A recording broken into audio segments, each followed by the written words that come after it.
cuántos infiernos me esperan en la vida. Yo creo que de este no saldré nunca más.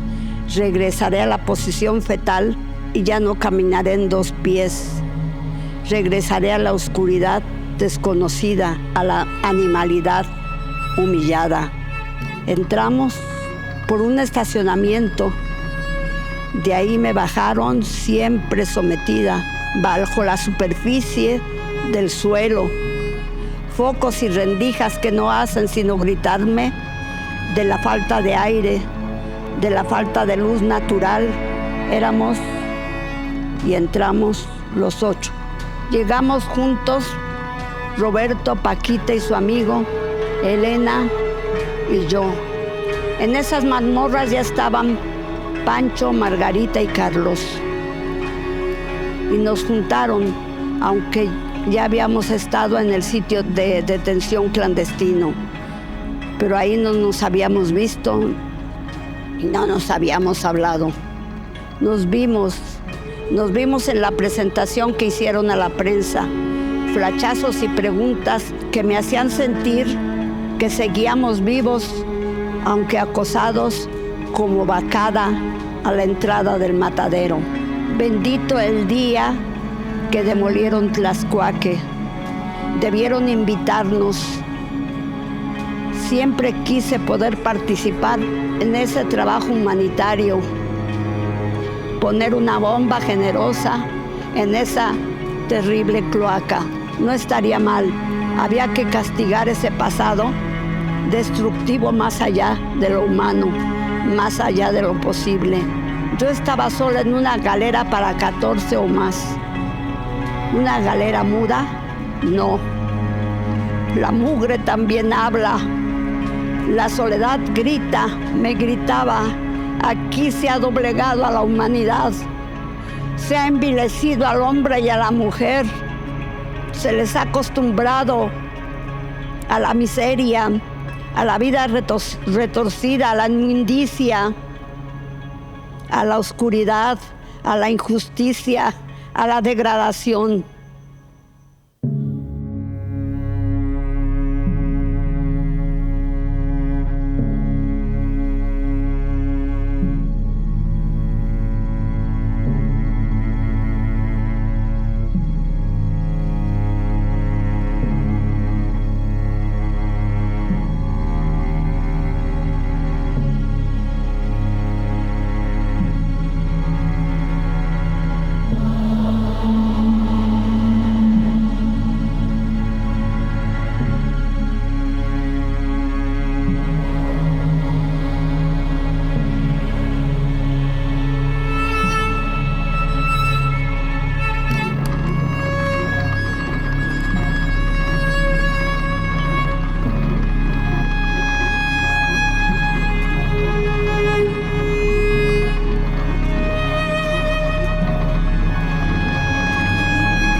Ahí ya el número. Y que te dicen que ya cerraron muchas cosas porque nosotros no los querían ver, ¿no? Pero ya, o sea que todo es sobrepuesto, ¿no? Sí. Eso no lo habías visto. guerrillas. No. Por ¿Y eso desde supuesto. cuándo estaba? Ese Ya estaba el cilindro? por supuesto. Personal autorizado, prohibido Exclusivamente. a otra persona ajena a esta área. Mira. Estos sótanos, sin lugar a dudas, dan testimonio de que en este país hubo una guerra de baja intensidad. Tlaxcuaque ya era un centro de la represión policíaca en la Ciudad de México desde los años 50. En estas instalaciones existió la policía.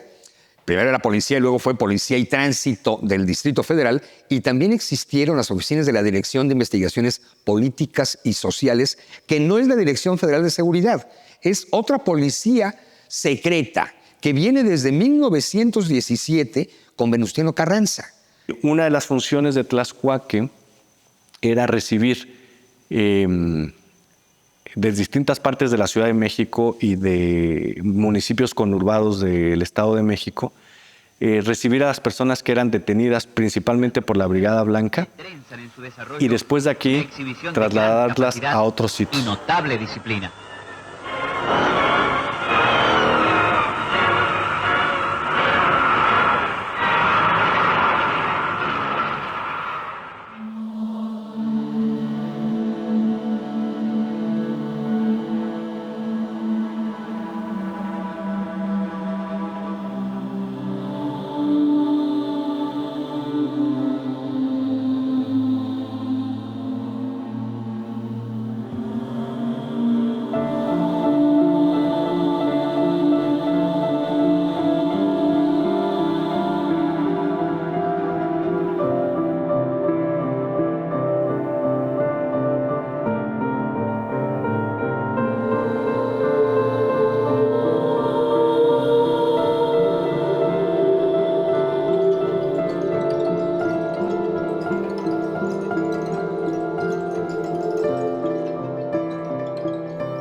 El hecho histórico, en gran medida definitorio del siglo XX, o de parte importante del siglo XX mexicano, fue la Revolución de 1910. Nada puede justificar con más elocuencia la larga lucha de sacrificio de la Revolución Mexicana.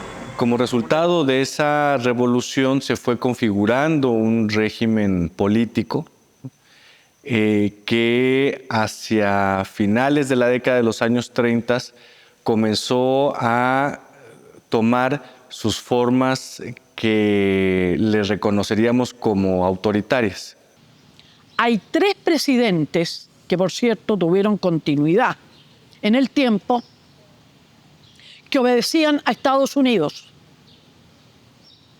López Mateo, Echeverría y Díaz Ordaz. Estoy muy contento de haber podido servir a mi país en tantos cargos como lo he hecho.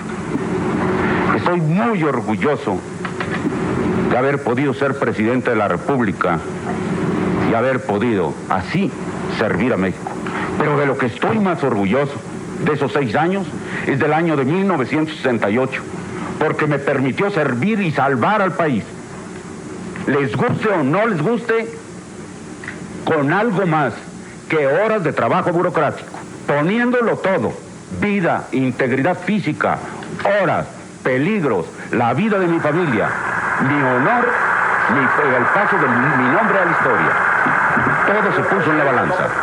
Afortunadamente salimos adelante. Y es que a su vez la pone en manos del señor licenciado Gustavo Díaz Ordaz, que es desde este instante, faltando 6 minutos para la... Entre los años 30 y los años 50, un periodo más o menos de 20 años, se fue configurando un régimen cuyas características fueron girando hacia el autoritarismo, es decir, hacia el control por parte de una élite sobre el poder político y el poder económico, a el control y organización del conjunto de la sociedad a través de canales muy determinados y muy fijados, el ejercicio de prácticas represivas en contra de ciertos sectores sociales que salían de esos canales o que se salían de esos canales, y evidentemente la represión en contra de quienes llegaron a disputar a ese régimen el control político, ¿no? Y hay un giro importante hacia los años 60 que va caminando de ser un régimen autoritario, nacionalista, ¿no?, a ser abiertamente un régimen que se define bajo la estela de la geopolítica estadounidense, es decir, un régimen anticomunista, un régimen que combate abiertamente todo lo que pueda sonar a un proceso de transformación social en la perspectiva del comunismo, ¿no?, o lo que ellos imaginaban que era comunismo. Y además hay, en términos de las estructuras coercitivas del Estado, un giro contrainsurgente.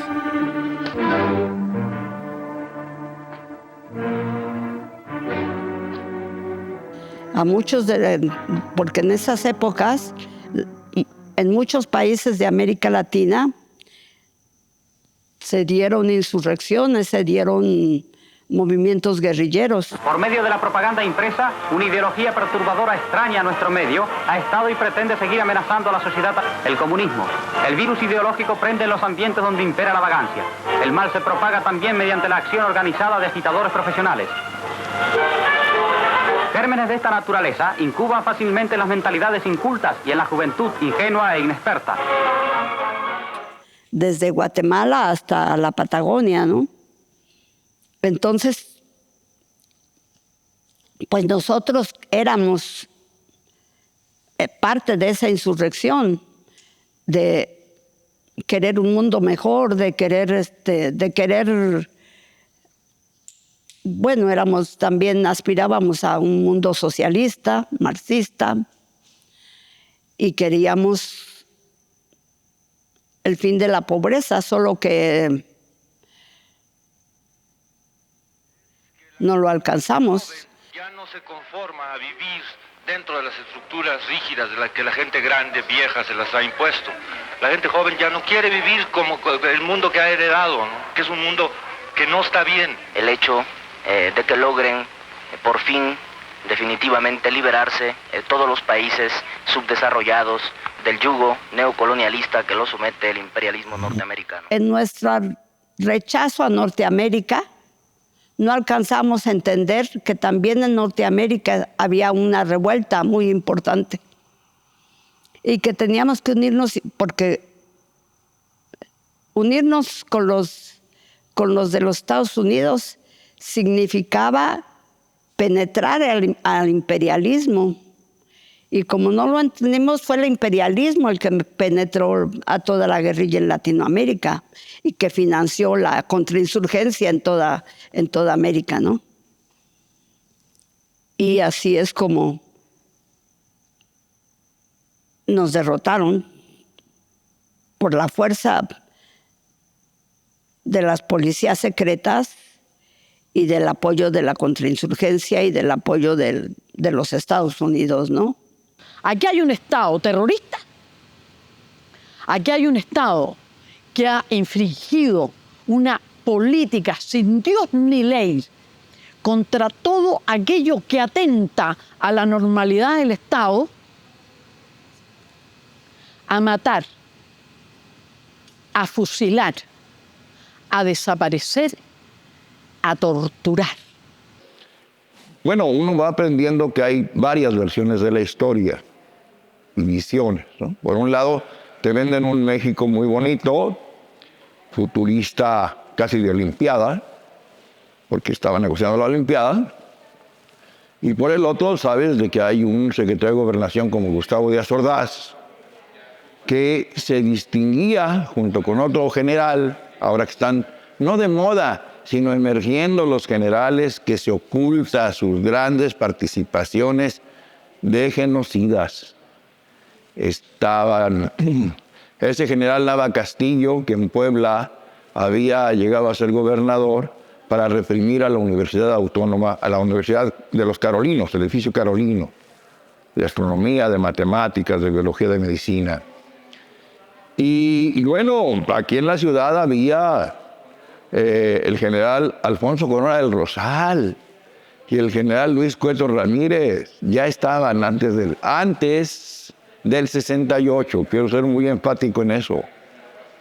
Entonces vas creciendo en lo que vas a la secundaria, a la vocacional o a la preparatoria, con los sacrificios de las familias y con el miedo de que te toque una Julia, que ahora vemos con otro nombre, o que te encuentres con gente del servicio secreto, con carros, sin placas, o con alguna columna de un grupo paramilitar que era el Cuerpo de Granaderos. ¿Por qué el miedo? Pues porque si te veían con un libro, o algo, caminando 2, 3 compañeros, con las muchachas, pues jovencitas de secundaria o de vocacional, y te las arrebataban. No la libreta o el libro, a las muchachas, para esculcarlas, ¿no? Y eso te va generando una rabia y un coraje. Los propios organismos internacionales no daban crédito a la probabilidad de que en este país se violaran los derechos humanos como se estaban violando. Porque recordemos, y lo que siempre he dicho, 1, Cuba nunca le da acta de nacimiento a los movimientos político-armados sociales de México. ¿Por qué? Porque no le convenía romper relaciones entre Estado mexicano y Estado cubano.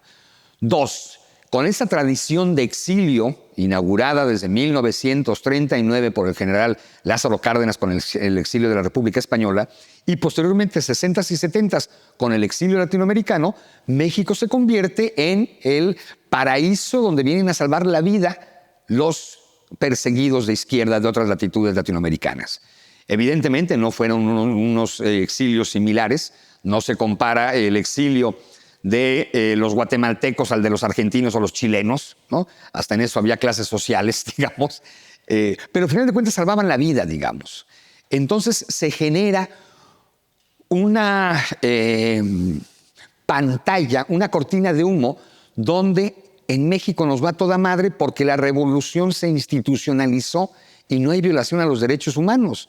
Más allá de que estaba pasando estas enormes y trágicas situaciones y escenas, repito, de tortura, desaparición forzada, asesinato, o lo de menos era la cooptación, ¿no? Ahí te va, diría el general Obregón, quien es capaz de soportar un cañonazo en ese entonces de 50,000 pesos, en los 60, 70, pues, pudo haber sido un cañonazo de 500,000 o de 5 millones, no te sé decir, ¿no? Entonces, esta dualidad del Estado mexicano para ser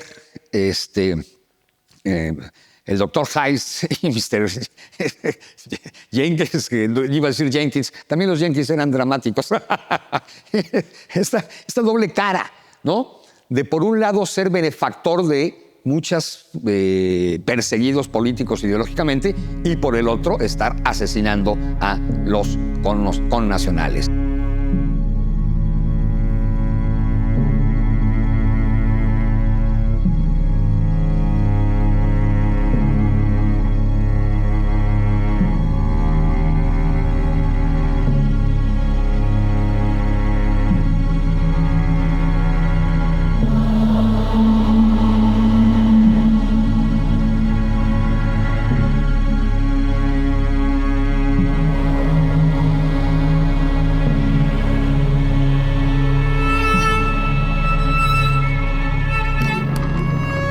Discurso doble, ¿no? O sea, y un actuar de simulación, la impunidad, la corrupción, todo eso permitían que sucediera los crímenes tan atroces que sucedieron pues desde hace varias décadas.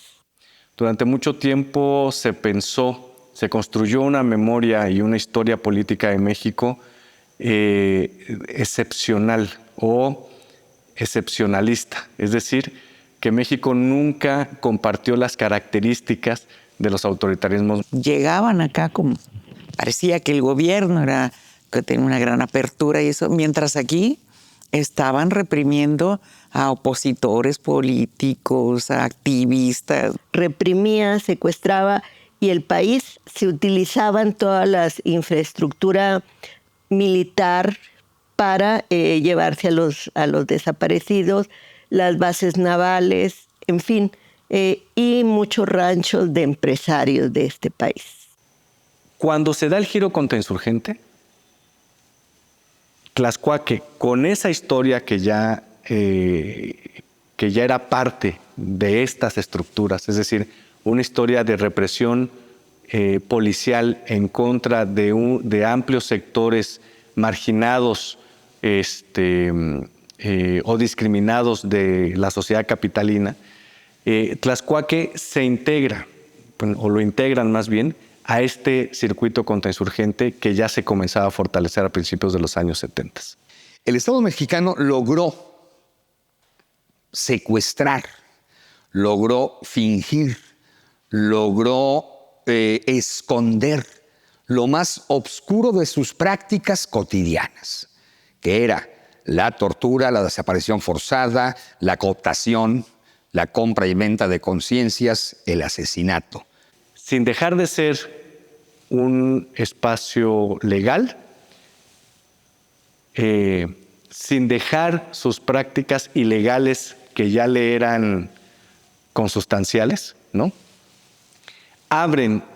Se abren espacios a su interior para incluir estas nuevas prácticas de la contrainsurgencia, particularmente la desaparición forzada y la tortura, como prácticas sistemáticas. A partir de la visibilidad de los cuerpos torturados y los cadáveres que se encontraron en automóviles luego del 19 de septiembre de 1985, es como la sociedad empieza a comprobar que el discurso de aquellos loquitos como en abril del 74 mi padre era verídico, pero que venía de muchos años atrás y que no se trataba de mi papá o del papá y la mamá de mi querida hermana Alicia de los Ríos o del papá y la mamá de mi querida hermana Alejandra Cartagena, sino que era varias decenas de mexicanos, fueran del movimiento armado socialista clandestino radical, fuera movimiento estudiantil, fuera movimiento campesino, movimientos sindicales o simplemente por tu preferencia sexual.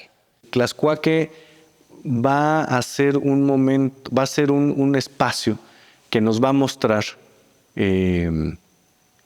muy claramente cómo estaba articulada este circuito contrainsurgente. Cómo es que se articulaba en la contrainsurgencia los espacios legales con las prácticas ilegales. Cómo es que estos espacios como Tlaxcuaque durante mucho tiempo sirvieron de nodos en el conjunto represivo.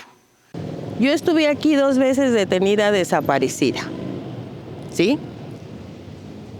Y hasta donde yo recuerdo, una vez me trajeron de noche dentro de una patrulla y casi no vi ni por dónde me metieron. Solo sé que estuve en los sótanos. A mí me agarran el 10 de junio, exactamente el 10 de junio. Voy en la brigada, más bien voy con el contingente de ciencias políticas y sociales. Casi al llegar a la ribera de San Cosme es cuando aparecen los halcones. Antes ya habíamos saltado a los granaderos. Y entonces cuando llegan los halcones hay una respuesta en donde no había miedo, en donde ellos traían sus varas de kendo, pero tú agarrabas una piedra o te quitabas el cinturón y lo podías hacer. Además éramos muchos. Pero cuando empiezan los balazos, esto es lo que hace que nos recluyamos y que se disperse la gente.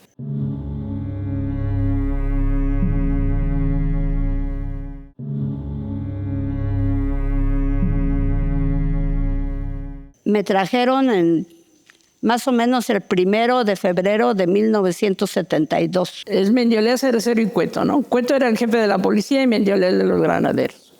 Y entonces ya cuando me dicen, aquí la traemos, ¿no? Y así como si fuera yo una delincuente, siendo una estudiante de lo más sin problemas. Y entonces me dice, el tipo ese se levanta, el gordo ese horrible. Me dice, ¿tú eres la famosísima Nacha? Y le digo, soy Nacha, no soy famosísima. Pum, bate las manos de un bofetón. Que dije yo, ¿qué me va a esperar aquí? Esa noche fue como a las 11 de la noche, ya en la madrugada ya me llevaron a Tlaxcuaque. No, vi que íbamos rumbo al centro, llegamos a Pino Suárez y nos bajaron a un sótano por el estacionamiento. muy frío adentro. Entramos, estaba un escritorio y estaba un viejito. A ver, quítense todo. Ya te quitaban la bolsa, te quitaban todo, te quitaban los calzones y ya te metían adentro, seguía nada más el ruido, un ruido que nunca, ese ruido siempre lo tengo aquí, donde era el aire acondicionado, pero era de esos grandes y un ruido muy y olía mucho a clorina adentro, y se lavaba con clorina. Pasé un pasillo, estaban las estancias, estaba un pasillo, pero eran pasillos de 5 celdas. Nosotras estábamos en el pasillo 5, en la celda número 6. Era una celda nada más para nosotras. Al llegar a este lugar, yo no sabía dónde estaba porque traía vendados los ojos. Nos quitaron la venda.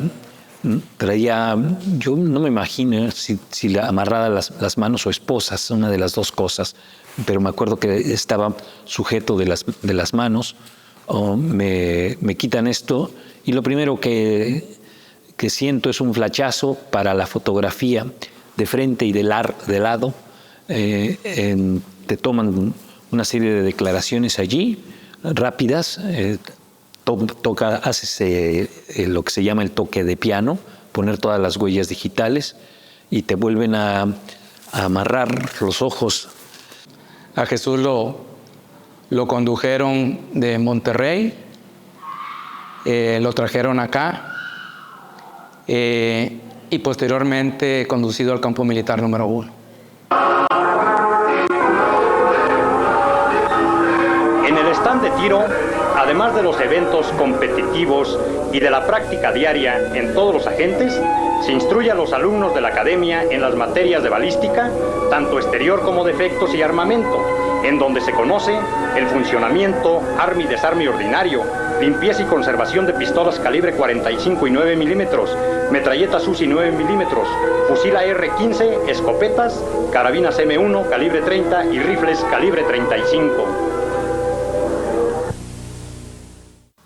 Jesús Piedra Ibarra, que fue secuestrado por la Brigada Blanca, por la Dirección Federal de Seguridad, en abril de 1975.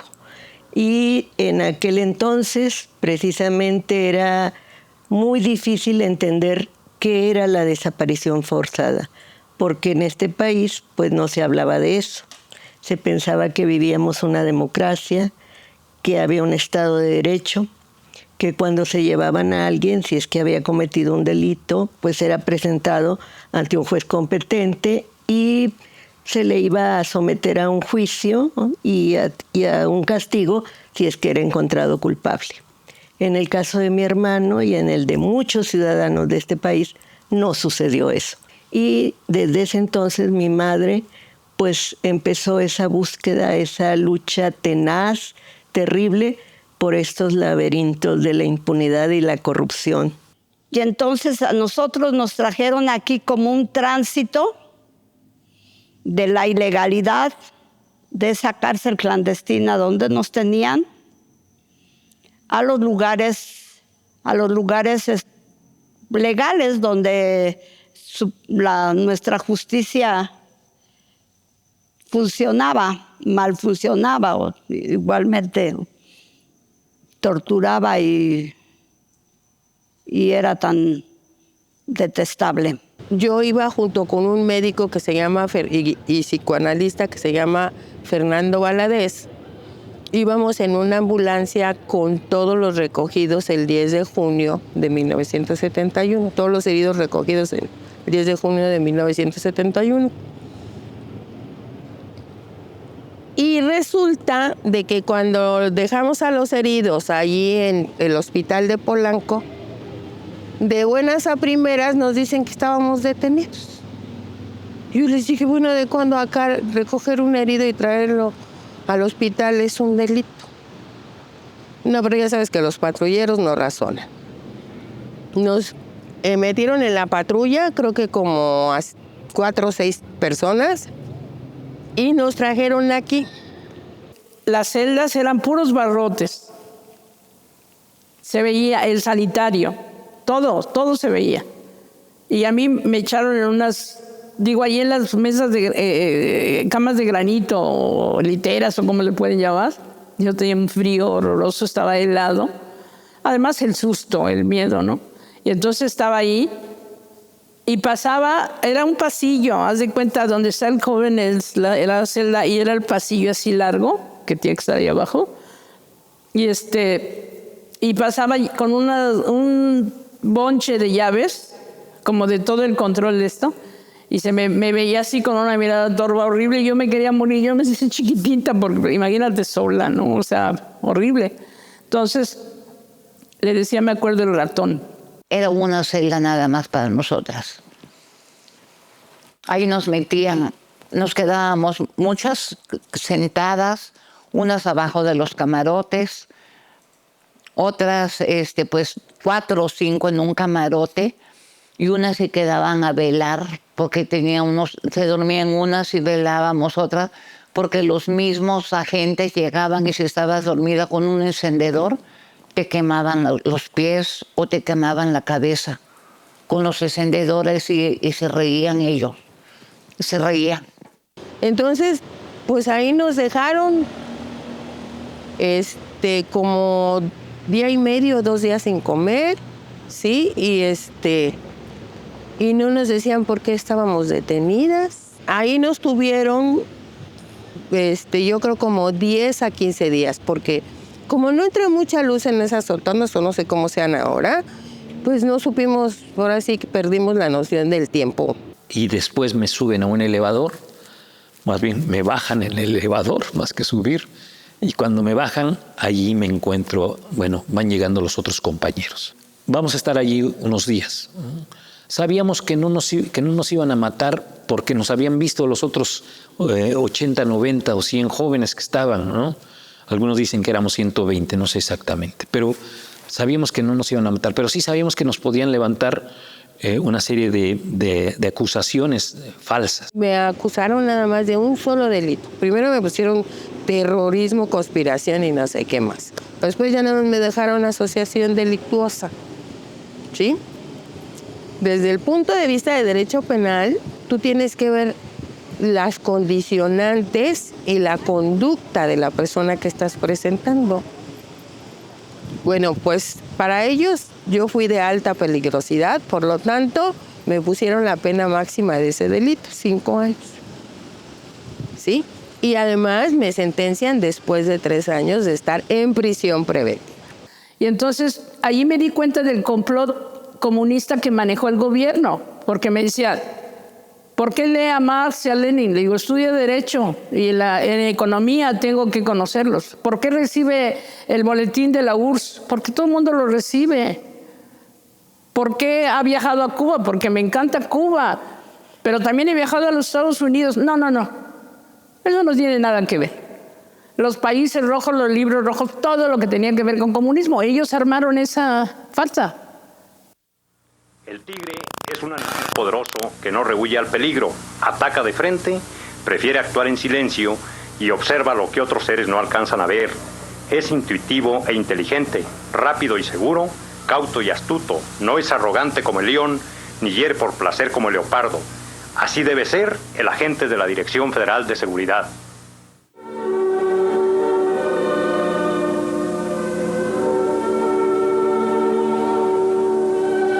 El subdirector operativo tiene a su cargo fundamentalmente la captura de información en el área metropolitana y en las entidades federativas en los aspectos político, económico y social.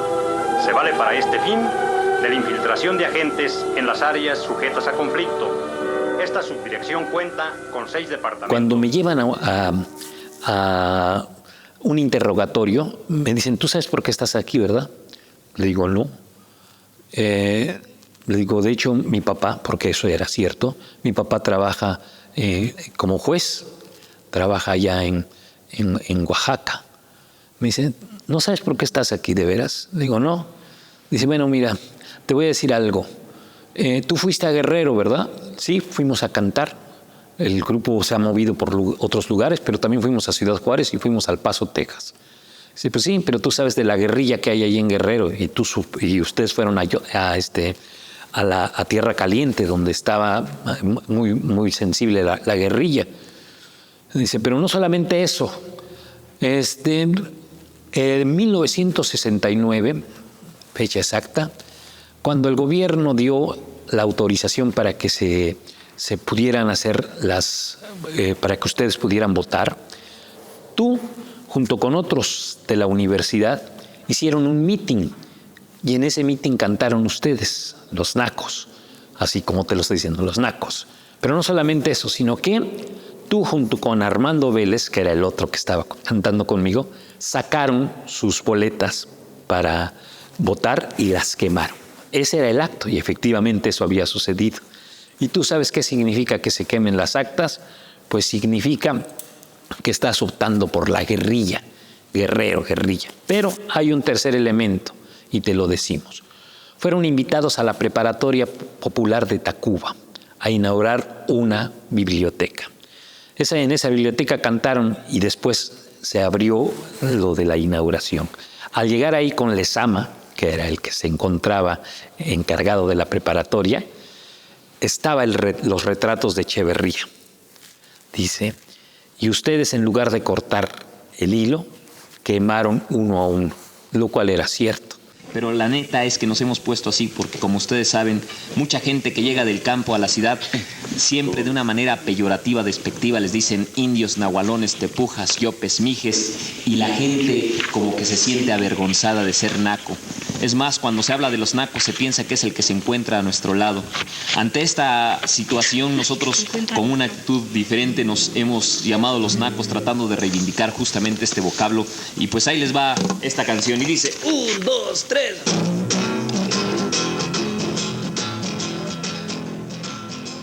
Cuando se da el giro contrainsurgente, Tlaxcuaque, con esa historia que ya era parte de estas estructuras, es decir, una historia de represión policial en contra de amplios sectores marginados o discriminados de la sociedad capitalina, Tlaxcuaque se integra, o lo integran más bien, a este circuito contrainsurgente que ya se comenzaba a fortalecer a principios de los años 70. Tlaxcuaque era público, ¿no? O sea, no eran los sótanos, no era Circular de Morelia, no eran las oficinas de la DFS, no era el campo militar número 1, no eran las casas de seguridad de Guadalajara, de Monterrey, que tenía la DFS, donde llevaban a los detenidos a torturar en primera instancia. Aquí pernoctábamos, pero de aquí nos sacaban en automóvil vendadas al espacio donde nos torturaban. Donde nos torturaban, yo tengo una idea que puede ser el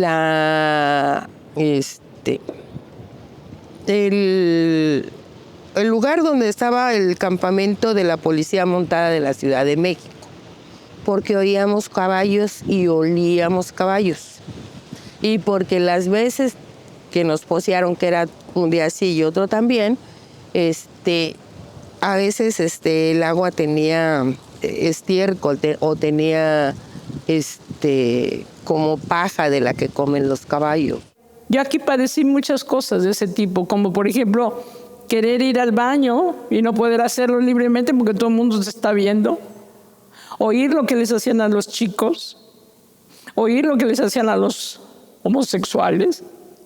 Eso fue horrible. Es una cosa como para volverte loca. Si tú eras homosexual y te detenían, bueno, llegabas a Tlaxcuaque, te metían una madriza y tal vez al día siguiente salías, ¿no? Para aliviarte ese mal. ¿Cómo carajo eres homosexual? Hay veces que se convulsionaban las amigas, las compañeras, nosotras golpeando la celda con las zapatillas y nunca llegaban, ya la sacaban muerta. De verdad que fue tan... Era ver cómo estaban sufriendo, con calentura, temblando. Ay, ay. Y nosotras, por favor, nada, nunca nos hicieron caso. Ya las sacaban y ya cuando ya estaban moribundas, se las llevaban Y cuando llegaban y se la sacaban, nosotras nos quedábamos todas calladas, nada más viéndonos, y con la mirada decíamos todo. O sea, la tortura fue muy fuerte psicológica por todo lo que me hicieron escuchar, por todo lo que yo me imaginaba que estaba pasando alrededor. Y te digo que sí, en ese pasillo donde pasaban, al otro día me dice el tipo ese de las llaves: voy a abrirte porque tienes que ponerte acá afuera. Le digo: ¿por qué? Yo aquí estoy, ¿qué me van a hacer? Párate ahí. ¿Qué hacías? ¿No te parabas? Pues tener que parar. Y yo vi la tortura de los muchachos preparatorianos. Que de pronto, como al segundo día, llegaron con una manguera de estas de las que usan los bomberos, y órale, a despertarnos. O sea, los sacaban del pasillo así como ahí. Desnúdense. Y con la manguera esa horrible de contraincendios, que de por sí es dolorosa, los bañaba. Y luego pasaban con la picana. Y yo tenía que verlo, porque si yo me agachaba o yo... Levanta la cabeza. Hubo una tortura psicológica, hubo una tortura de pequeños golpes, un golpe en el estómago fuerte, ¿sí? Eso para mí ha sido lo más duro de ese movimiento en el que participé, que no me arrepiento, pero es lo más duro y los días más difíciles de mi existencia. Eso lo viví aquí. Bajamos una escalerita para llegar al departamento y se abrió y estaba lleno de agentes. Y allí nos detuvieron a todos y nos trasladaron ya allí para que nos hicieran los interrogatorios que se hacían en ese tiempo, dependiendo de las personas que lo hicieran y la forma que ellos tenían para sacarle la verdad a los detenidos. Poco más de 8 días. En primera era de noche y luego yo sabía hasta dónde llegamos, cerca al departamento, pero ya de allí no sabía yo, nadie sabíamos. Me supongo que tampoco los compañeros que estaban adentro sabían a dónde estaban. Porque cuando salimos de allí, nos dejaron pues, a unas 2 cuadras o 3 y siempre vigilándonos. Y yo sí pregunté a una persona: oiga, ese lugar que es, y además la iglesita, para mí es inolvidable porque allí me casé. La iglesia se llama Purísima Concepción de Tlaxcuaque. Allí me casé y yo conocía más o menos los alrededores.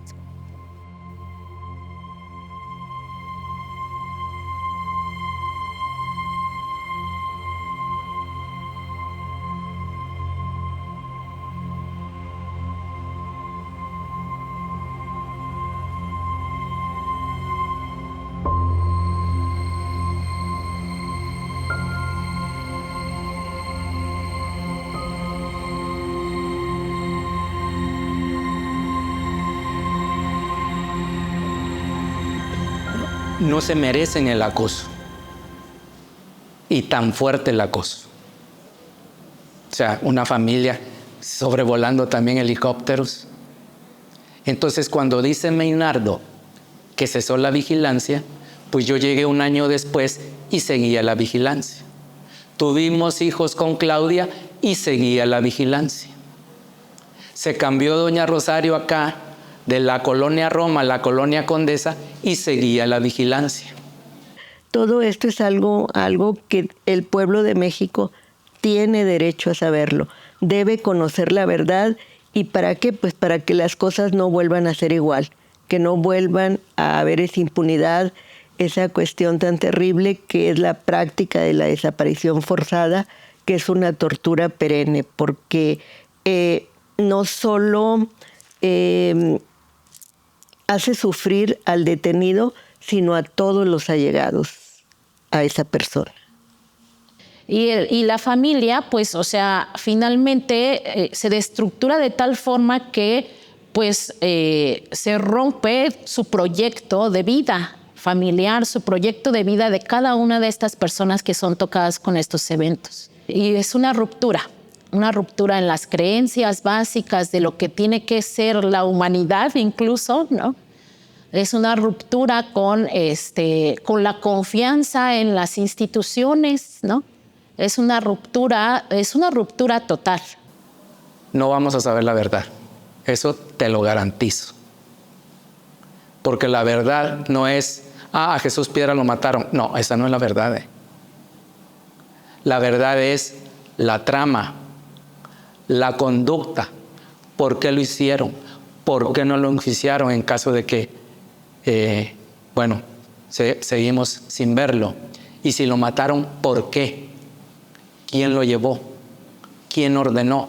Ahora, es importante también considerar que esta sintomatología puede ser algo que nunca desaparezca en las víctimas de tortura, ¿no? O sea, es algo que puede trascender incluso generacionalmente y se encuentran un buen de situaciones de estudios que hemos encontrado a lo largo de la historia de la humanidad donde la tortura impacta a una persona pareciera de forma específica, pero ya decíamos también a su familia, y esto puede impactar en las siguientes generaciones. Yo, por esa parda que no estaba tan alta, estaba a la altura de ese techito, tuve que sacar a mis hijos de noche cuando venían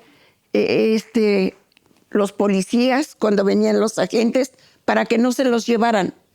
Porque yo sabía que si se llevaban a uno de mis niños, ya no lo iba a volver a ver. Se llevaron a mi hijo Genaro cuando era niño, junto con otra hija de crianza, y él nunca dijo su nombre. Si no, no lo hubiera yo vuelto a ver. Mis hijos, claro que están orgullosos de la lucha de su padre, de la lucha de su tío, Filiberto. ¿Por qué? Porque cuando mi hijo, que es el más pequeño, nació, todavía no cumplía el mes, todavía no lo registraba. Cuando donde yo vivía llegó una persona y me dijo, la señora le habla a una señora que quiere platicar con usted, y me asomé y le dije, déjela entrar, estaba yo en la planta alta. Y le dije, ¿en qué puedo servirle?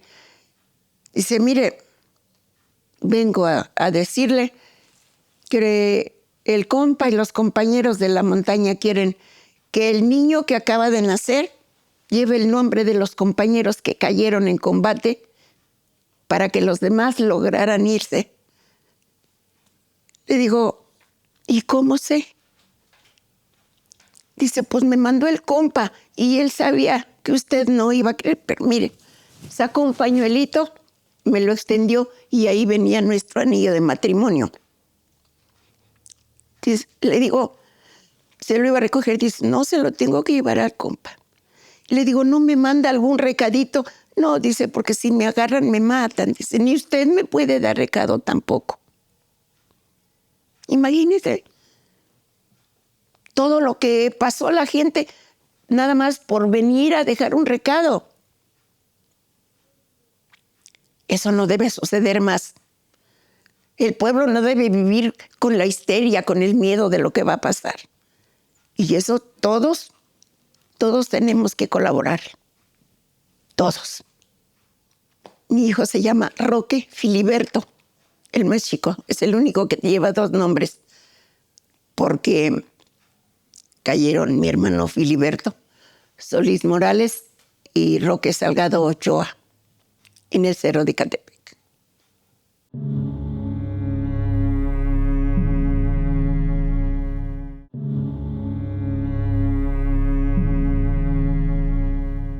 Yo entiendo, obviamente, a los hermanos, a los padres, a los hijos, que el Estado mexicano les arrancó a los seres queridos, obviamente.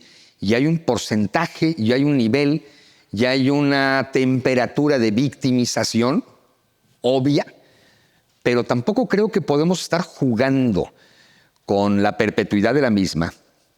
No se los podemos heredar. porque obviamente pasamos cosas muy fuertes. La persecución policíaca, ¿no? Que las patrullas estuvieran, bueno, las patrullas no, los carros particulares estuvieran estacionados en la casa todo el tiempo, siguiéndonos a nosotros, a mi padre, en fin. Pero tampoco puedes jugar las reglas de la tragedia, que es una fórmula clave. Si te clavas en el juego de las reglas de la tragedia, terminas victimizándote de por vida y victimizando a tus descendientes y, como dijiste, a tus amigos. Era muy focalizada en esa época la tortura y entonces esas condiciones y ese contexto hacían que de alguna manera las secuelas fueran también muy particulares en cada persona, ¿no? Fue un visionario de todo lo que se venía. Fue un hombre entregado totalmente a luchar por sus ideales, por la justicia, por la igualdad ante la ley, por los derechos humanos. Cuando ya la persecución fue muy fuerte, la gente decía, pues somos de la asociación, ¿qué vamos a hacer? ¿Cómo vamos a seguir luchando? Y él tenía el camino claro a seguir. Sí es importante que este episodio pase a ser reconocido como un esfuerzo de un grupo de hombres y mujeres que querían cambiar al país porque el país estaba muy mal. El Estado mexicano comienza a observar cómo estas nuevas disidencias van generando ámbitos de insurgencia social, ¿no? Y frente a eso comienzan a ver cómo las viejas prácticas de represión política, las viejas prácticas de contención o desarticulación política ya no están funcionando. Y nosotros, por esa casualidad, por esa coyuntura, antes de que empezaran a desaparecer a los combatientes, a los militantes, a los guerrilleros, fue que nosotros fuimos a dar a la cárcel pública, ¿no? De aquí nos llevaron a mí, a las mujeres del FUS, nos llevaron a Santa Marta y a los hombres a Lecumberri. Siempre he planteado que, por ejemplo, el caso de mi padre, que optó por la clandestinidad armada en la década de los años 70, incorporándose a las Fuerzas de Liberación Nacional, bueno, al final de cuentas, él planteaba hacer la revolución por la vía armada, ¿no? Inspirado en la ola desde 1959 con el triunfo de la Revolución Cubana y demás. Y entonces no estaban aventando tampoco flores, ¿no? Estaban enfrentando a un poder totalitario con las armas. Nuestras acciones tenían su lado también un poco oscuro, ¿no? Tener un hombre secuestrado, caramba, no es fácil. Para quien no quiere hacerle daño a nadie ni es capaz de robar un chicle, es duro, es duro.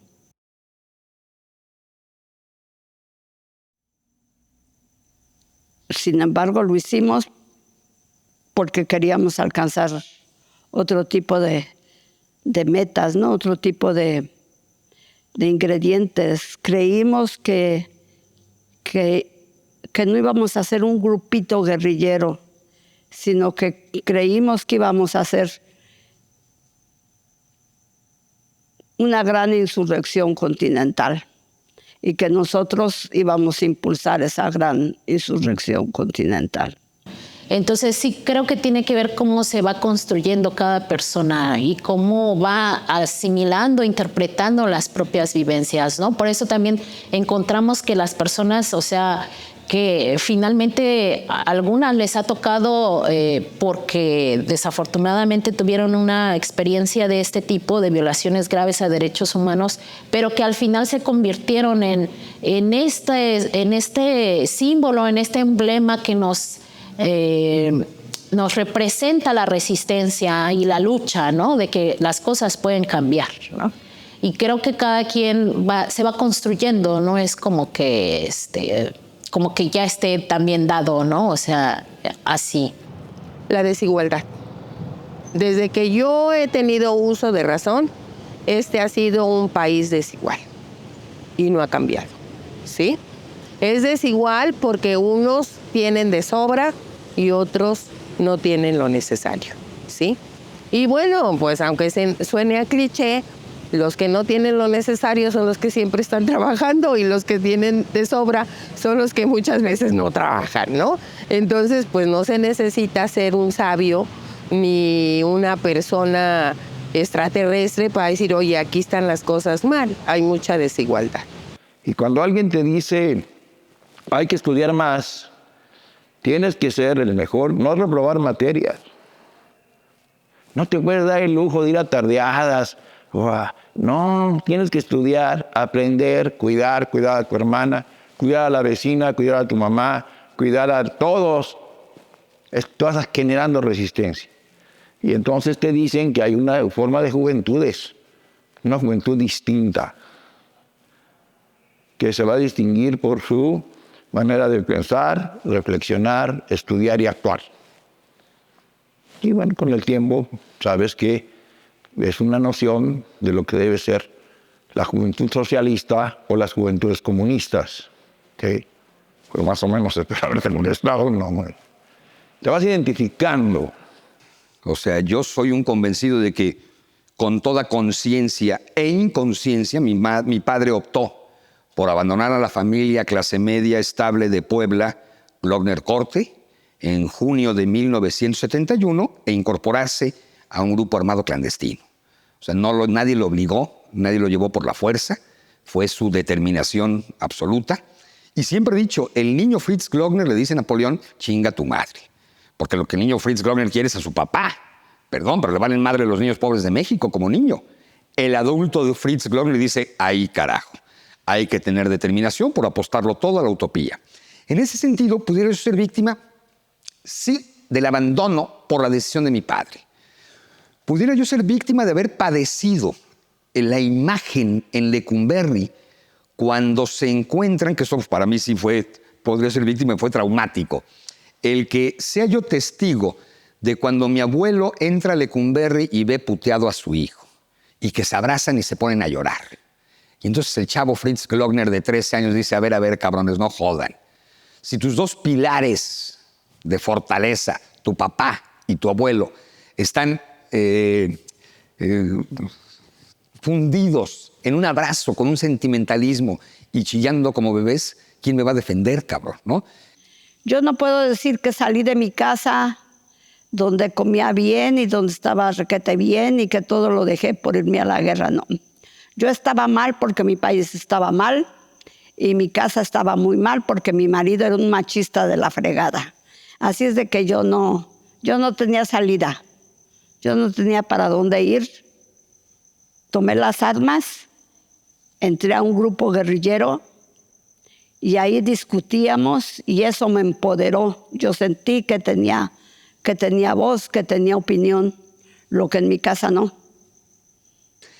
A los 8 días de asesinado mi padre, Granados Chapa, que era maestro de mi hermano Napoleón, le dijo que una forma de lucha y un gran arma era la pluma. Y yo lo asumí como tal. Y por eso escribo lo que escribo. Más allá que desde escuincle ya hacía yo mis poemas y mis obras de teatro y que siempre quise ser escritor, digamos, ¿no? Y mi dedicación y mi metida de cuerpo entero sobre el tema es lógico que tiene que ver con mi huella de dolor que ya mencioné, el abandono, la adolescencia en Lecumberri, la persecución, el asesinato del padre, el asesinato de mi tía Julieta. Pero además, siempre he dicho en la familia Glockner, a ver, ya pagamos la cuota de sangre y de género, güey, ¿no? Un hombre y una mujer, o sea, ya no estén chingando a los Glockner, por favor. Esta broma nunca hace gracia. Yo sé que es muy tétrica, pero bueno, no voy a dejar de callar, no voy a callarme. Entonces, en ese sentido, claro que el abocarme a la investigación durante 3 décadas, el intentar hacer literatura a partir de esta realidad para irla deconstruyendo y construyendo, es ejercer memoria y de pronto te he de confesar, y creo que no lo había confesado frente a las cámaras, era hacer tanta memoria que de pronto terminé olvidándome de los míos. Justamente pensando en eso del duelo, estaba yo reflexionando unas cosas, ¿no? O sea, como los constructos psicológicos muy tradicionales, como que ya no alcanzan para explicar como las vivencias dolorosas, ¿no? Y por ejemplo el duelo y este proceso, ¿no? Que en psicología muy muy de forma procesal se tiene, digamos, ¿no? En un procedimiento muy claro que lleva a la aceptación de ciertas circunstancias de pérdidas o de situaciones difíciles. Hay veces que ya no alcanza para explicar ese dolor, ¿no? O sea, no creo que el aceptar el dolor en muchas personas sea posible. Termino de escribir, según yo, Los años heridos. Y entonces saco el índice de lo que según yo quería contar. Entonces, no sé, la fundación del mar, su regreso de Corea, bla, bla, bla, el CAP, el FUS, secuestro de tal, el asesinato de mi papá, palomita, la muerte de mi tía Julita en combate con el ejército, palomita. Ya lo escribí. Me fui a la computadora. No lo había yo escrito, güey. Me faltaban 2 capítulos claves. El asesinato de mi padre y la muerte de mi tía Julieta en febrero de 1975 en enfrentamiento contra el ejército en Cárdenas, Tabasco. Y te quedas, ¿qué pedo con la memoria? ¿Qué pedo con la memoria personal? Bueno, como intento de autopsicoanálisis, lo he contado tantas veces en tantas otras versiones que para mí ya estaba escrito. B, la mariconería. De una cosa es haber jugado entre el rompimiento de fronteras entre realidad y ficción, como había yo jugado con estas historias de terror y de dolor individual y colectivo familiar, que esto era historia. Y entonces me había hecho pendejo y no lo había yo escrito. Y cuando me percaté dije, a tragar camote, carnal. En chinga escribirlos, güey. Yo lo único que tengo ya ahorita son palabras y las tengo que usar como armas porque ya tengo 82 años, ya no puedo empuñar. Ya está difícil, aunque quién sabe, ¿verdad? Pero bueno, también la palabra es una arma.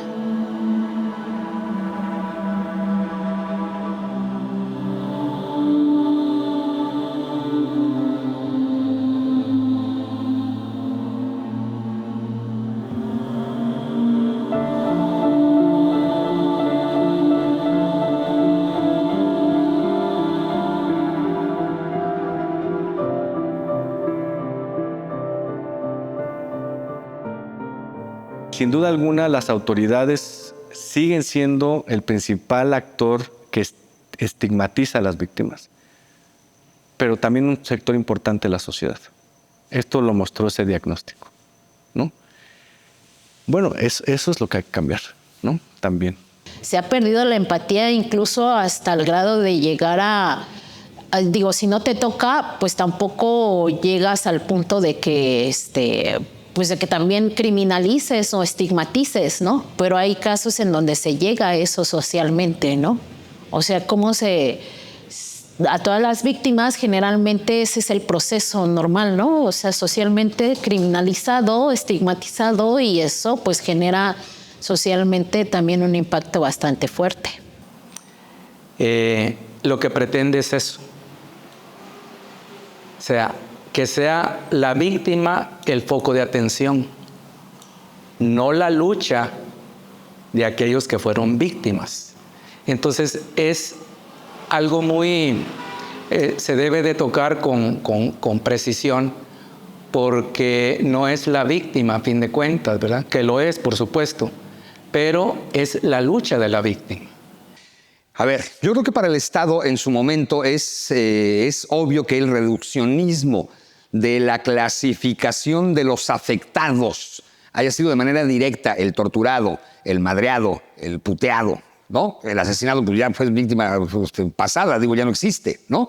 Ya fue asesinado como tal y ahí serían víctimas los familiares, ¿no? Pero entonces para metodológicamente, por decir así, para la construcción de la deconstrucción de esos calendarios del pasado, claro que tienes que jugar con una serie de términos.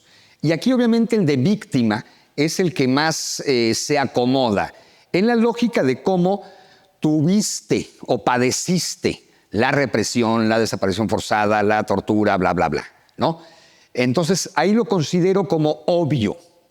como término desde el esclarecimiento histórico, desde la forma de reacomodar el pasado, en el juego de memoria, historia, nostalgia. Tienes que ponerles un nombre. Y yo creo que está correcto el de víctima. Pues acompañar a las víctimas es muchas veces, pues, pasar lo que ellas están pasando, ¿no? Y no nada más estar ahí a un lado de ellas. Y bueno, aquí se dice acompañar a las víctimas en la comisión, porque es eso, muchas veces como somos un organismo no jurisdiccional, pues sí, lo único que hacemos es acompañar y ver, dar fe de que se lleve el debido proceso, pero es estar del lado de las víctimas. Todas las víctimas que han logrado o que buscan transformar algo es a través de la organización y la colectividad, ¿no? Porque de forma aislada es bien complejo que se pueda generar algo, o sea, respuestas del Estado, de dónde está su familiar. Por ejemplo, un colectivo que está buscando a desaparecidos, lo único que quiere es que tú como autoridad le encuentres a su familia. Todo lo demás que hagas no sirve, ¿no? La relación puede llegar a ser muy, muy complicada, pero eso nos toca. Eso nos toca a los servidores públicos, ¿no? Escuchar y tener una gran, gran dosis de humildad, ¿no? Para poder relacionarte de una manera sana con esos luchadores, ¿no? Y así que yo sí los concibo así, como luchadores.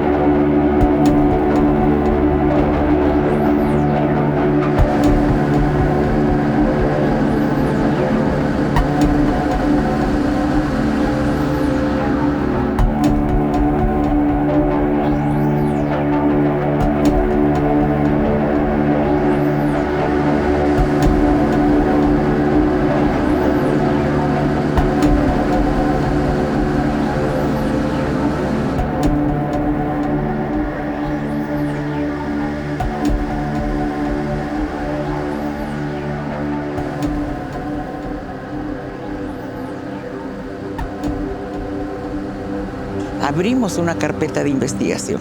Esa es una primera acción concreta en relación a Tlaxcuaque.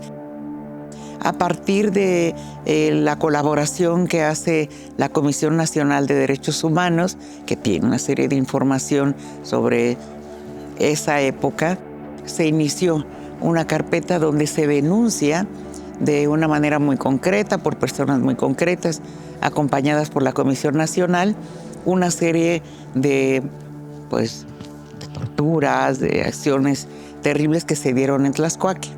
Al iniciar nosotros una carpeta de investigación, se inicia una investigación. Y lo primero que hacemos es que entramos con peritos, ¿no? Entonces entra el área de servicios periciales a Tlaxcuaque, entran al sótano, etcétera. Están participando distintas especialidades, ¿no? Desde luego, pues ha pasado mucho tiempo, desde luego que ha habido una serie de modificaciones de lugar, vamos a ver qué tanto logramos. Entramos incluso con un binomio canino, ¿no? Vamos a ver qué nos dicen nuestros peritos. Entrar a este tema de verdad, de justicia, reparaciones, entrar a otro mundo también, ¿no? O sea, porque al final podríamos irlo focalizando y el hecho que de una persona sepa qué pasó con su familiar, eso es algo que ahí hace ya un enganche importante, ¿no? O sea, emocionalmente, y también implica algo socialmente para la familia, para la sociedad, ¿no? El que supiera una familia qué pasó ya es una situación que le permite a lo mejor emocionalmente por lo menos cerrar algo importante, ¿no? Se repara el daño si nos dicen, este general con tal tenientes coroneles, capitanes primeros, capitanes segundos, hasta sargentos, porque la tropa sí es pueblo vestido y mal entrenado, además, ¿no? Pero los oficiales, todos esos mandos medios y superiores, si no hay ese juicio post-mortem y vigentes, ¿para qué les digo ahorita el general Arcaute Franco? Como se van a decir, pues sin mucho gusto. Todo el mundo dice Miguel Nazar, yo creo que por el apellido, pero nadie dice el general Corona del Rosal de Hidalgo. Nos deben toda la cuenta larga y la cuenta corta. En 1968, la noche del 2 de octubre, la tarde-noche del 2 de octubre, al 9 de octubre, hubo 52 mandos militares involucrados en la matanza, represión, recoger los cuerpos, sacarlos y distribuirlos y desaparecerlos. No se ha aclarado, señores, no se ha aclarado. El 10 de junio de 1971, un jueves de Corpus, el día que parieron las mulas, hubo generales como Díaz Escobar y una ola de militares de rangos de tenientes coroneles, capitanes primeros y segundos que acabaron en el metro, empleados y disfrazados. No sabemos de un solo responsable de esos, de un juicio. Al contrario, como dijo hace rato una compañera, ustedes lo oyeron, fueron protegidos en las nóminas de las dependencias y utilizados como grupos de choque para romper huelgas, para boicotear manifestaciones o para intimidar gente. Los militares son una institución que no nació ayer ni nació anteayer. Nació para la defensa de los gobiernos, para la defensa de los estados, para la defensa del establishment. Eso es la función de los ejércitos. Hoy, anteayer y más atrás.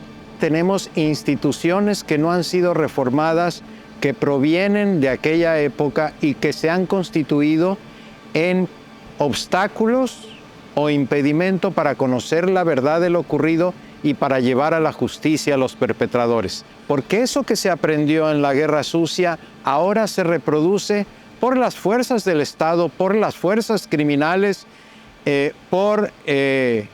los Zetas fueron creación de las Fuerzas Armadas, de disidencias. Ahí ellos aprendieron a torturar, aprendieron a desaparecer las personas. Entonces, esta reforma institucional es muy importante en el país para superar esos obstáculos y esas distorsiones que nos han impedido esclarecer la mirada y tener una memoria de lo que realmente ha acontecido. No va a haber nunca, porque la justicia no es perfecta, ni será, manera de hacer un resarcimiento del daño completo al 100%, no se puede. ¿Con qué reparas el escarnio? ¿Con qué reparas la satanización? ¿Con qué reparas las humillaciones? ¿Con qué reparas un indebido proceso? ¿Con qué reparas el que no te hayan escuchado? ¿Con qué reparas que no hubo justicia para ti? ¿Qué sí puedes hacer? Y eso sí lo demando. Que esto que se hizo con mi generación nunca más se vuelva a repetir.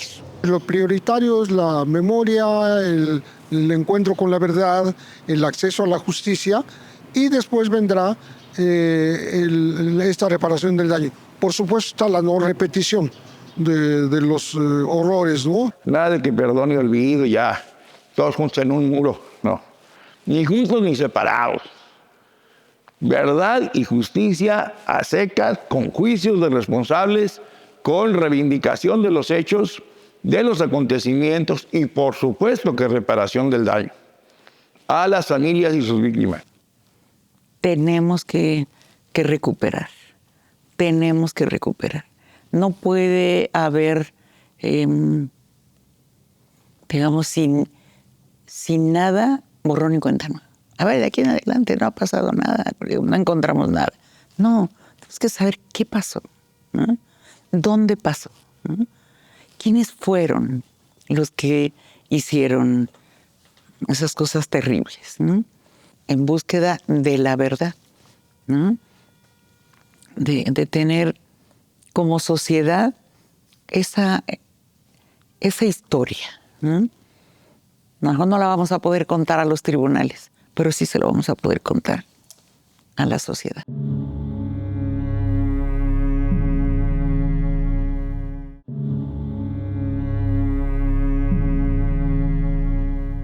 Llevar a la calle la voz de las víctimas, poner frente a la mirada de todos y todas las brutalidades acontecidas, son tareas que tenemos todos y todas en este país. Los medios, los ciudadanos, las instituciones, que puedan estudiarlo, que puedan reflexionarlo, que la formación de nuestros maestros, de nuestros profesionales, todos y todas puedan incorporar la posibilidad de una visión crítica del pasado del país. Porque la gente sigue dudando de muchas cosas. No están convencidos de que hubo gente que sufrió mucho, que hubo gente que murió. Entonces, si se da a conocer esto, es un buen pago a la memoria de nuestros compañeros caídos. Se puede hablar de reparación, es precisamente hablar de estos sitios de horror, tal como son. O sea, tú buscas qué pasó, ¿no? Buscas quién lo hizo, ¿no? Buscas reparar el daño a las víctimas, a quien le hicieron, ¿no? ¿Sí? Y buscas tratar de que no se repita, ¿no? Son como elementos que estamos buscando en la Fiscalía, en todo lo que estamos haciendo, debo decir, ¿no?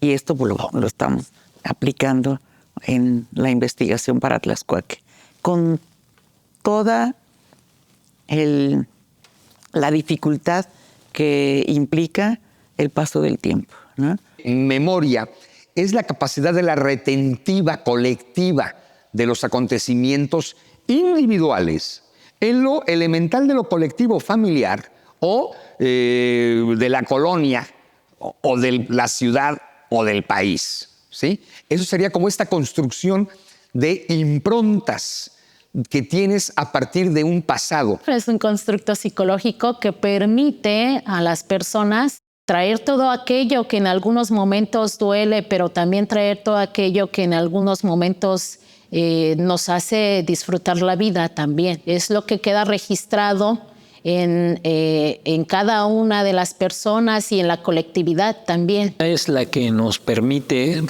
cuestionarnos los significados de dónde estamos y de lo que hemos sido. La memoria se abre en evitar todo aquello que nos ha dañado. Y la memoria es que esté fresco en ellos todo lo que sucedió, todo lo que pasó, no una sola familia, cientos de familias, de persecución, de asesinato. Eso no se debe olvidar. Si se niega la parte civil que moviliza, que se organiza, exige y demanda, son cobardes. La derecha reaccionaria y los criminales son cobardes. Matan a los débiles individualizados. Si nos ven organizados, temen. La desaparición forzada es eso, precisamente eliminar, decía yo, no solo al disidente, sino todo lo que lo rodea, para que no se recuerde, para que se piense que eso nunca pasó. Y por eso es muy importante reescribir la historia. Nos acerca a una verdad muy importante, ¿no? No la verdad, pero sí a una verdad muy importante. Nos acerca a un pedazo de historia que, insisto, se había mantenido oculto.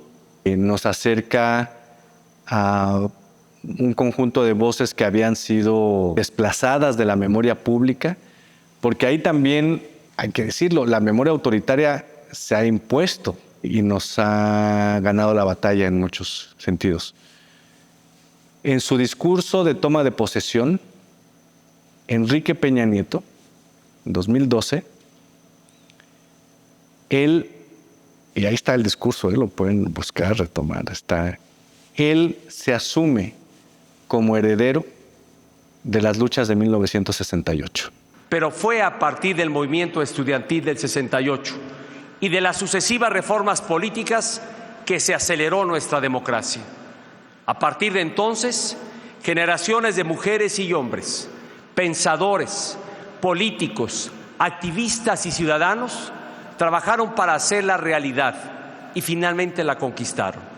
Ese México democrático es el México de nuestros días. Eso es la forma en que la memoria autoritaria se impone. Entonces, ¿qué queda desplazado? La memoria de la insurgencia social. Estar en este sitio, comenzar a desterrar esa historia, comenzar a evidenciar no solo el terror que se sufrió, que se padeció, también y al mismo tiempo rescatar las memorias de las insurgencias en contra de las cuales se implementó ese terror. Porque ¿cuántas veces no deconstruimos el acontecimiento que nos tocó vivir como testigos o que nos pasó en carne propia? Pero que cuando evocamos la memoria le colocamos ingredientes del sentimentalismo presente y falseamos la realidad del acontecimiento pasado. Y no hay que tenerle miedo, o sea, porque esta actitud que de pronto se justifica para plantear la historia como tal, que debe de ser objetiva, absolutamente intachable, yo siempre he dicho que también es una estupidez. Porque obviamente la historia es un acto subjetivo de reconstrucción de acontecimientos de los calendarios del pasado, pero no es la recuperación de la memoria. La recuperación de la memoria es el acto colectivo con el cual, desde lo individual, como ya dije, hasta lo socialmente aceptable, para deconstruir ese pasado. Justamente reconstruir es memoria, ¿no? Es esta otra forma también en la que podemos nosotros llegar a eso que nos tocó o que nos ha tocado o que ahí está. Son tantas y tantas las violencias que de repente se pierden, ¿no? O sea, son tantas cosas que tienes noticia de que hubo una situación de represión y al momento o al siguiente, en unas horas, hay otra y entonces han pasado así tantas cosas que unas van tapando a la otra y entonces ya se pierden, se diluyen y se va normalizando esto. Vemos la lucha de mucha gente, pero que poco a poco sí buscan invisibilizarlas, ¿no? Estas luchas buscan invisibilizar a estas personas que están pues tratando de hacer que estemos conscientes, ¿no? De que esto está pasando, o que sigue pasando, o que pasó y que no se ha resuelto. La memoria es algo, bueno, esencial para todos. Un ser humano que pierde la memoria queda indefenso, ¿sí? Ahora, una sociedad que pierde la memoria, pues es el caos. ¿Por qué? Porque no tiene una meta, no sabe qué hacer, va a cometer errores, va a repetir, va a permitir que se atropellen sus derechos, van a suceder cosas muy terribles. Y por eso cuando se habla de derecho a la memoria, pues no es un cliché, no es un eslogan, sino que se tiene que entender a profundidad, a cabalidad. O sea, la memoria es un arma, como decía mi madre, hay que recordar 1000 veces, aunque nos duela, pero la memoria es nuestra arma y es la esperanza de los desaparecidos y es la esperanza del pueblo de México, porque si no construye su futuro y su presente en base a la memoria, no va a avanzar. Después del 68, después del 71, trataron de ocultar lo que sucedió. Lo hacían a través de que no se presentara nada en la televisión, en la radio, en la prensa, etcétera, etcétera. Obviamente los libros tuvieron más independencia. Y ahora que tenemos la oportunidad de rescatar toda esa memoria, hay que ampliarla. Reivindicar ese espacio, jamás yo lo tiraría. O sea, porque aquí se ha padecido de todo. Que se puedan informar, que tengamos esta posibilidad de decirles, miren, entre otras personas aquí se torturó a tales, ¿no? Entre otras personas, algunas personas murieron. Se pretende o se considera que esto era un frigorífico, ¿no? Y en ese sentido pienso que la gente cuando está en contacto, en ese momento es como puede encontrar mejores significados. Donde se vea que estamos construyendo otra sociedad, ¿sí? Que no tenemos nada que ver con esos usos y costumbres de contrainsurgencia y de represión que se dieron en esos tiempos, ¿no? La jefa de gobierno tiene una buena idea: hacer los espacios públicos, culturales, para que la gente pase por ellos y sepa qué sucedió allí, que son lugares donde se vivió el horror de la tortura, y además se nombre también, se puede poner el nombre de algunos compañeros que estuvieron ahí. No hay como tener esa visión de las personas que lo vivieron y que lo están declarando fielmente. Porque yo, ¿qué percibo aquí? Nada más que la reivindicación de nuestra situación, ¿no? Y además, ¿qué se persigue? Que toda la comunidad nacional y extranjera se pueda dar cuenta de todo lo que han sido capaces de hacer. La CNDH está coadyuvando en todo este proceso de investigación y de aportar testimonios, o sea, de que muchas de las víctimas que estuvieron ahí en esa cárcel clandestina, pues han rendido su testimonio en esta comisión, y se tiene que llevar pues a las fiscalías para que prospere judicialmente. Y ya después de eso seguirá el proceso de hacer de esos lugares centros de memoria. Memorial es una cosa y el sitio de memoria es otra. Cuando hablamos de estos sitios, cómo hay que verlos, cómo hay que tratarlos, se necesita una atención primordial, o sea, muy enfocada a no revictimizar, por supuesto, sino que a tener claro cuál fue la lucha de esas personas, en qué contexto se dan también. Entonces, los sitios de memoria cumplen una labor fundamental para los jóvenes, para estas nuevas generaciones, que estén enterados de lo que ha pasado. Me parece perfecto que se considere estos ecos de drama de una sociedad que estuvo oculta por muchos años y que aquí padecieron varios seres humanos, pero cómo construimos y deconstruimos esa realidad del pasado con nuestra propia memoria y cómo la intentamos aterrizar en la construcción del imaginario colectivo del presente. Si detrás de ese lugar de memoria no hay verdad y justicia, entonces estamos hablando de una memoria hueca. Estamos hablando de un lugar que voy a ver fotos, que voy a ver datos, y eso es nada. Lo central aquí es la justicia. Muchas de las calles aún hoy llevan nombres de asesinos, de represores, de gente responsable de desapariciones. Eso también tenemos que cambiarlo. Los libros de la primaria, de la secundaria, se hable de todo esto. Es la historia de nuestro país. Si construimos la historia a partir de fantasmas, estos provocan que sus ecos resuenen en el presente y te asusten. Si construyes historia de cadáveres, quedan en el cementerio de la historia, en el cementerio de la memoria, y entonces no tiene una aplicación en el presente.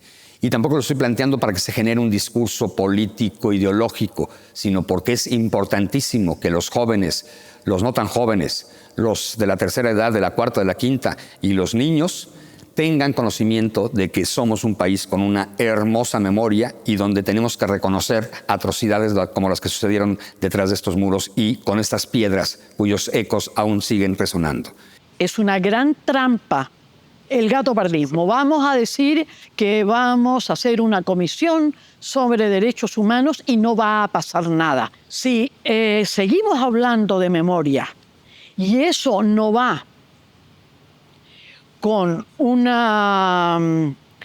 levantamiento de hechos, con una investigación de hechos, con una formulación de expedientes para poder seguir el proceso jurídico que eso implica. Me remito a Fritz, que dice, estamos hablando de una memoria hueca. Insisto, memoria hueca. Después de todos estos años aparece nuestra comisión con la idea de, primero, no partir de cero, recoger aquello que se quedó a la mitad, es decir, partir de lo que ya conocemos y sabemos para profundizarlo y explicarlo. También llevar a la justicia con las averiguaciones que se puedan rescatar a aquellos perpetradores que han gozado de impunidad. Hoy tenemos condiciones políticas especiales, gubernamentales, para poder realizar nuestro trabajo. Se está haciendo ya, se está conversando, se está programando la visita de sobrevivientes y familiares, más de 50.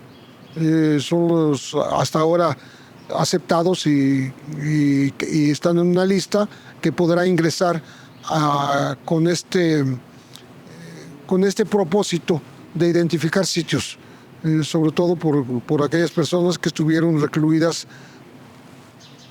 largo, corto, mediano tiempo en cárceles clandestinas.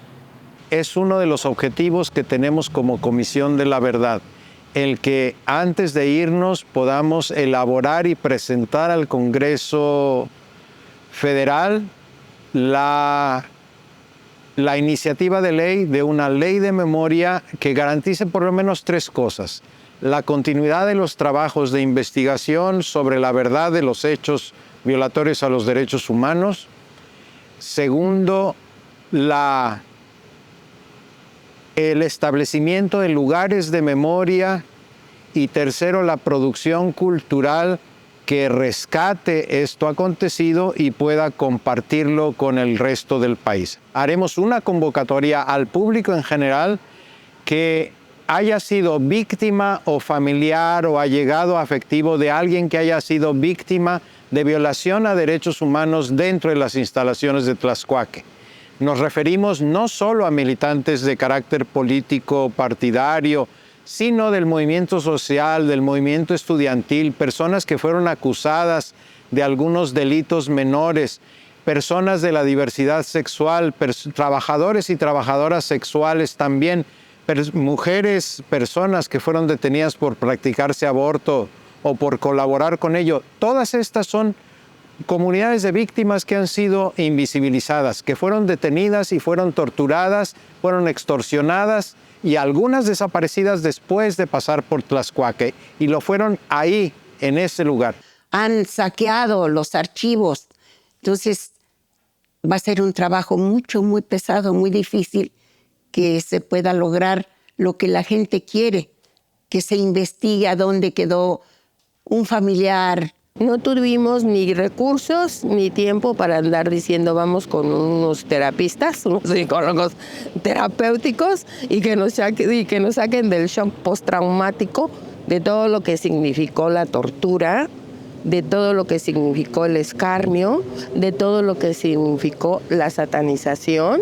Hay varias situaciones importantes puestas en la mira, visibles, ¿no?, en las que se tienen que tomar acciones que van a permitir que esto sí se transforme o que finalmente volvamos a seguir simulando. Y cómo también la guerra sucia dio como resultado ese narcoparamilitarismo, como un muro de contención para las comunidades que se llegasen a rebelar. O sea, hay una relación intrínseca, pues. ¿Sí? Entonces, ¿cómo se puede hacer? Haciendo trabajo comunitario. Porque eso te va a dar una fortaleza que toda esa geopolítica que vino desde Washington rompió. Y no caer en los juegos de la derecha reaccionaria, ni del discurso facilita, de ya pasó. Pero falta mucho, porque la corrupción sigue existiendo en los jueces, en muchas autoridades que son de la vieja ola, son de gobiernos anteriores y que están incrustados en el gobierno de hoy. Se tiene que seguir luchando, porque esos gobiernos neoliberales y todo quieren volver. Andrés Manuel, el licenciado, nuestro presidente, lo está haciendo. Pero 6 años no son suficientes para lograrlo todo. Necesitamos que el futuro gobernante de este país continúe lo que ya está empezado. Están sembradas las bases. Se sabe qué quiere el pueblo. Y sabemos cómo hacerlo sin agredir, sin golpear, sin asesinar, sin boicotear. Vamos pensando que la mayoría de la población mexicana son buenas personas, con quien vivir, con quien platicar, con quien luchar. Yo sigo asumiendo que mi corazón está del lado izquierdo, mi vida está del lado izquierdo. Yo estoy de ese lado, ¿sí? Y en esto yo trato de mantener mi resistencia, pero tenemos que asumir que el futuro no es una cuestión única, personal, sino igual ni de buenos deseos. Es algo que lo tenemos que construir. Eso sí lo podemos construir entre todos. La lucha social siempre está presente, ¿sí? Esa todos los días está. Las revoluciones sí ya son la acumulación de muchas fuerzas de la lucha social y no se dan fáciles. Hay muchas y muchos que estamos en esta nueva manera de entender el mundo. Es decir, no queremos ya más corruptos, por favor, no queremos más impunidad, no queremos más amiguismo, no queremos más represión, no queremos más esta explotación en el campo, en la ciudad, ¿no? Queremos una vida nueva. Vayamos por esta vida nueva. Construyamos, abramos ahora sí de nuevo, volvamos a ser estos pájaros que vuelan en parvada y que cuestionan al tiempo en su aletear. Ahí está el futuro, ¿no?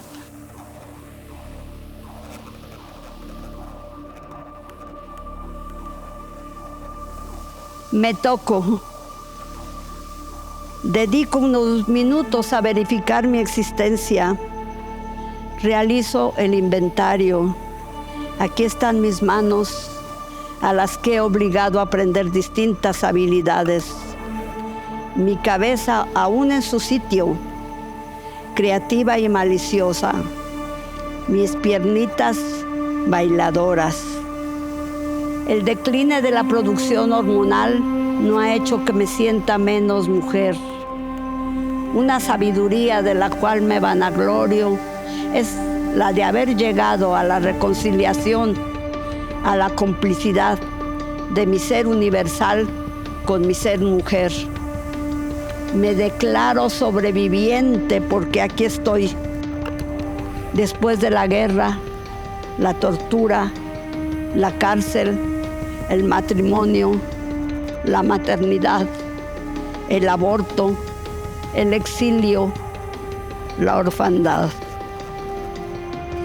Pensando en el inmenso bosque y en la luminosidad que atraviesa la fronda en paralelas convergentes al sol, su humedad que acaricia la piel, su rumor engendra placeres.